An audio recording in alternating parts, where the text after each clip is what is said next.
How's it going, Chem Stars? It's Mr. Zed and Z-Dog here, back at you again with some chemistry. Live from Z Squared Studios. As you can see, my COVID-19 hair is getting worse, and yes, I can now stick things in my hair. Woo! Look at this, everything goes in there. Where is it? It's gone, that's right. Disappears. All right, so today we are going to be talking about hydrochloric acid mixing with magnesium in a gas stoichiometry lab. Now, things are going to run a little bit differently. We have a whole bunch of stuff that we're not going to tell you about, the math and the reaction. This is the reaction. It's hydrochloric acid mixing with magnesium. It's not balanced because at the very end of this lab, you're going to put all of the pieces together to solve the volume of hydrogen gas that is produced from this lab, okay? So what are we doing in this lab? Just a quick recap. We're mixing excess hydrochloric acid with a known amount of magnesium. And that's going to produce a product and hydrogen gas. So today we're using an excess of hydrochloric acid. This is 6 mole per liter hydrochloric acid, so it's going to be extremely corrosive. So hence we're wearing the nitrile gloves. Safety first. Safety first. We're going to transfer 15 milliliters of concentrated hydrochloric acid. You want a funnel there, Z-Dog? To the discharge tube. We can use a funnel for extra care. Well, I'm pretty steady. I know, Z-Dog's, he moonlights in the summer as a bartender, so he's got good mixology skills. Steady Eddie, they call me. When I pour, I rain. So why are we putting in the acid first? Like, what's the reasoning behind that? Well, the acid is more dense. It's going to settle to the bottom of the discharge tube. It's also going to allow us a little bit of a margin of safety in terms of mixing the reagents and not having our magnesium react too quickly. It will take a little bit of time for the hydrochloric acid to flow from the bottom of the tube down to the top when it's inverted to react with the magnesium. So it's almost like a fuse. Reagents. Almost like a timing fuse, exactly. Give us a little bit of time to ensure safety. Slowly pouring distilled water into the gas discharge tube. You gotta fill that bad boy all the way up, hey? Fill it all the way up to overflowing, and the reaction is going to generate hydrogen gas, which is going to be under pressure. It's flammable, so we've got to take care with this, and that's going to displace some water in this tall bucket here to the right. Finally got the tube filled. We're going to combine this, react it with 0.06 grams of magnesium. We're able to use a centigram balance here, which is critical when measuring such tiny masses. Recap the mass at the end of the experiment. But that's 0.06 grams. So pretty critical to use precise tools. In an experiment like this, always something to add to the error discussion. What we've got next is a rubber stopper with a copper cage wound through it here, and we carefully weave the magnesium ribbon and kind of tie it on securely to the rubber stopper so that it doesn't fall off and create a really violent explosion or just lose your reagent. Oh dang, no violent explosions. Setting the stopper on, the water's overflowing. That's okay though, because the acid is at the bottom. Acid's at the bottom. Inverting the discharge tube. Whoa, the dense acid is really shimmering, viscous, and slow. We're gonna take this like off rails here to get a shot of the acid falling here. It's actually kind of cool. Yeah. Oop, that's just your arm. Shimmering down. gradually making its way to the magnesium, which is now at the bottom of the tube. I love that part. It's so cool. Just at the surface of the magnesium ribbon.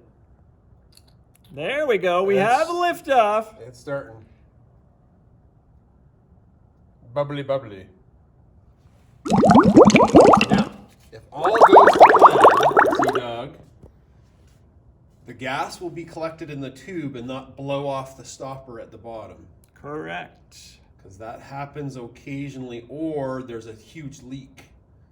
That happens also occasionally. Also, if our math is bad, we'll have collected way more gas than that tube can hold, so we'll have to start over again. Wow, look at the vigorous production of hydrogen gas bubbles now. So the cool thing is as the gas rises and displaces the water, there are gradation lines along the side of this gas collecting tube. We'll be able to measure exactly how much volume of gas is produced. This is the lab value, which you'll need later in the calculation. Okay, I'm gonna go back on rails here. Yeah. Whoop.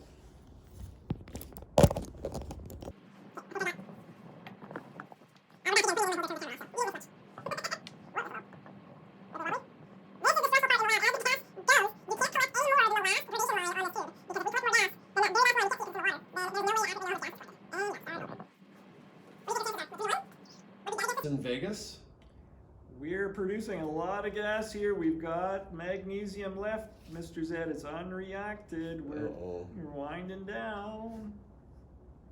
we'll see. I was worried about the chunky size of that magnesium we were using, so. Oh, uh-oh. Whoa! Did it just stop? We are good. All right, sweet. Okay, do I have to? Okay, we're back. What are you doing now, Z-Dog?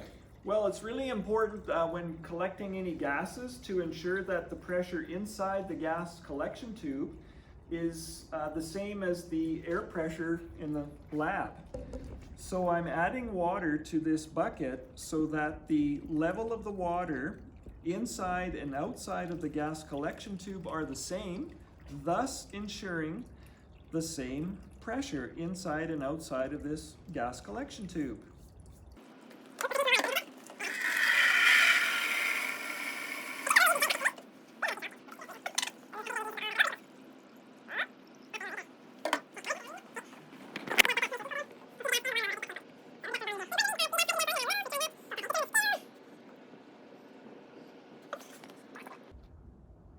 Okay, what's the volume that we collected here, Z-Dog? All right, when the water levels are at the same height, we collect 71.90 milliliters of hydrogen gas. And that was when 0.06 grams of magnesium were reacted with excess hydrochloric acid. Okay, we'll get that all on the board for you guys at the end here. Okay, so you will need the data I'm going to write on the board for the questions that you guys are going to be working on this week. So there is gas Stoich questions and solution Stoich questions, and you'll need the data as part of the assignment. So our experiment, the lab value that was collected was 71.90 milliliters. Now, what you're going to have to calculate here is theoretical. So don't be putting this in your calculation to find the theoretical of this. This is your lab value, okay? You'll need this to do the percent error calculation in the question set. So this data you'll need. The temperature today, based on our really nice system here, I don't know if you can zoom in on that, Z-Dog, or just hold that up. Is that cool? So we've got this really cool temperature probe. Wave it around in the air like you just don't care. 2.1 degrees Celsius. Okay, make sure you convert that to Kelvin in your calculations. The pressure today on our barometer, which is kind of maybe broken, we checked with weather, like Government of Canada weather, is 100.8 kilopascals. And the mass magnesium that we used was 0.06 grams. Okay, so this you're going to be using with gas stoichiometry and the R constant. Don't forget to use the R constant. We use the R constant. Remember when we talked, when a question has pressure and temperature, the R constant goes with that to figure out the theoretical volume of gas produced. And then you're going to compare that to the actual or lab value that is produced. So you'll see in the question set, you have to balance the reaction, do the math, and find the percent error. And we've done the lab for you, and you guys are going to crunch the numbers. And that is gas stoich. Woohoo!